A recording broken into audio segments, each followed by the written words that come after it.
Don Miyada. I was born May 21st, 1925. And where were you born? Oceanside, California. I grew up along the Pacific Ocean between Newport Beach and Laguna Beach, above Crystal Cove. San Joaquin number 1 was in Irvine, and our school was in above Crystal Cove, and it was called number 2. And how many kids went there?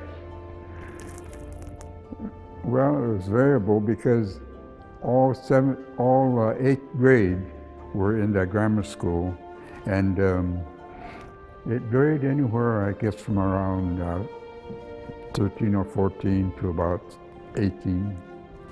And did you have any brothers or sisters that went there too? Yes, I had one sister and 2 brothers who went there. Did you have any family still living in Japan at that time? Yes, we had family living in Japan at that time, but they were not our immediate family. They were uncles and grandparents and stuff like that. We had one fellow who was a swimmer on the Olympic team, Japan Olympic team. He came in second to Adolf Kiefer of Germany in the backstroke, and that was in the 1936 Berlin Olympic. And you were related to him? Yes. Yeah, he was my cousin because he was my mother's brother's son. December 7th, 1941, the attack on Pearl Harbor. Yes. Do you recall what you were doing that day? I must have been at home listening to radio because I remember going out to the field and telling my uncle that Japan had bombed Pearl Harbor. And that was about it. We didn't know too much about Pearl Harbor. We didn't know too much about the bombing, but we knew that it was bombed. Can you recall your reaction to hearing the news? My reaction was not very smart of Japan to attack the United States of America, because we felt that the potential for making war was much greater for this country than it was for Japan. Can you describe the atmosphere in the city? Well, the primary feeling I thought was it was being subdued.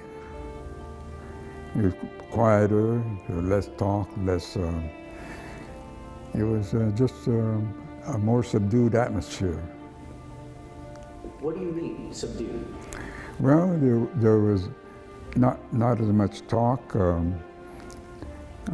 even among the students. I was still going to school. I went to Newport Harbor until the very end, until about May 17. And there was less talk and less enthusiasm. You hear about people volunteering. And what happened on May 17th, 1942? Well, they evacuated us from our residence. They told us we had to report to Huntington Beach with our 2 suitcases or whatever we had, and report to the place in Huntington Beach where we were loaded onto Pacific Electric Railroad buses to go to our next destination, which was Poston, Arizona. Well, we went straight to Poston. We went through Riverside and went through some small cities in the desert, and then eventually landed up in Poston.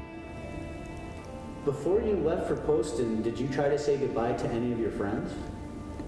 No, there were no friends to say goodbye to at that time. No, we just... Why was that? I don't know. Nobody lined the streets or anything. We just got to the buses and loaded and boarded the buses and went to Poston. We had a soldier on each bus. I remember ours was named Rosenblum. And how did he treat you guys? He treated us fine.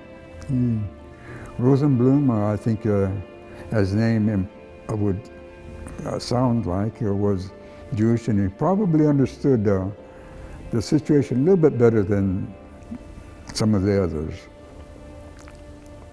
How did you arrive to Poston? On the bus, we went directly to the camp. We went through Parker, Arizona, and then went directly to camp. We were originally assigned to Block 5, and we found out that Isamu Noguchi, the sculptor, was displaced us. So we ended up in Block 37, and we did what we can to make ourselves comfortable. And I wasn't intent on going back to school because I felt that I had graduated from Newport Harbor High School. And they assured me in a letter later from one of our teachers, Roy Anderson, that I had graduated from Newport Harbor, so I didn't go to high school in Poston. So, did you receive that letter from your teacher while in Poston? Yes. How did that make you feel? It made me feel that Mr. Anderson was a thoughtful man, and that he sympathized with us, and I felt that there was hope that we would be eventually going back. How did you feel about being interned? Of course, being interned, I felt that was a tragic mistake. It was a breach of the Constitution, constitutional rights of the individual. We were not afforded any trial or anything of the sort. We were not shown to be guilty of anything, and we were put into an isolated area, very hot, isolated area.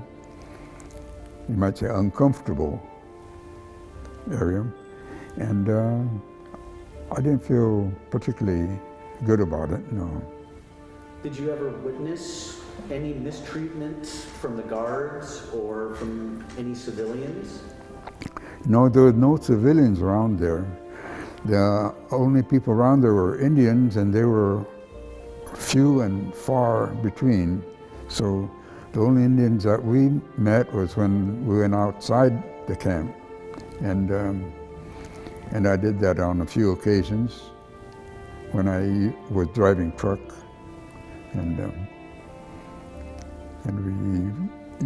I used to drive a dump truck and haul gravel to the adobe factory in camp.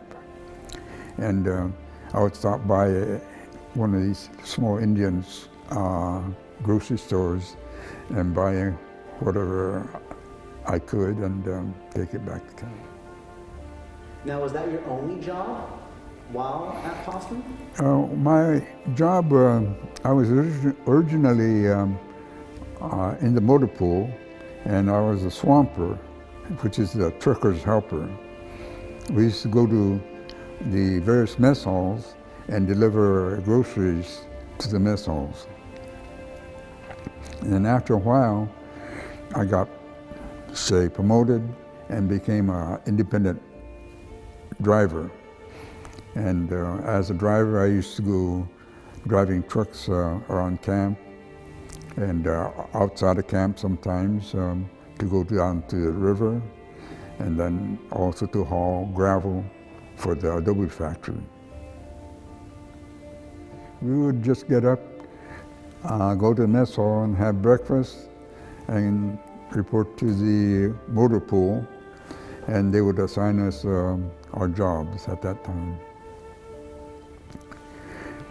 Well, of course, in camp, we knew we were 4 Cs, classified as enemy aliens, and we thought that we were exempt from service because of that. And then when they changed the ruling around, I think it was early 1944, so that we were classified as 1A instead of 4C, we heard about that, I guess, I don't remember the exact time or place, but we heard that we were being reclassified. My second brother and I were inducted into the Army at that time, and my brother George, I think, went back to camp. I think he was also reclassified 1A, and he was, I think he reported to Fort Douglas, Utah. We went to Fort Sheridan, Illinois.